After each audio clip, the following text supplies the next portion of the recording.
কাজে গিয়েছিল।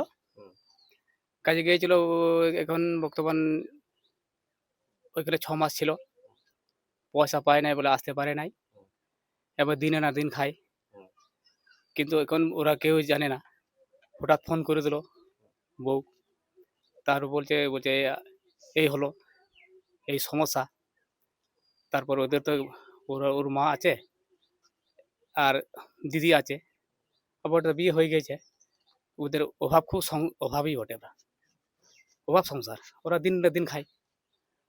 তবে কি করবে? এই হঠাৎ জানতে পারল না। এসে বলছে এই ঘটনা। এসে দেখলাম এই এই সুবলপুর গ্রামে আমরা খবরটা সকালে পেলাম। একটা ছেলে এখান থেকে রাজস্থানে কাজ করতে গিয়েছিল এবং সেখানে হঠাৎ অ্যাক্সিডেন্টে বলছে নাকি মারা গিয়েছে এবং পরিবারটা খুব দুস্থ পরিবার। তবে পরিবারটা যেহেতু দুস্থ সেহেতু আমরা ওদের পাশে থাকার আশ্বাস দিচ্ছি এবং ডেড বডি যদি যাতে আসে সেই ব্যাপারে আমরা সর্বত চেষ্টা করব এবং বিষয়টা আমরা আমাদের স্থানীয় এমএলএ সাহেবকে জানাবো।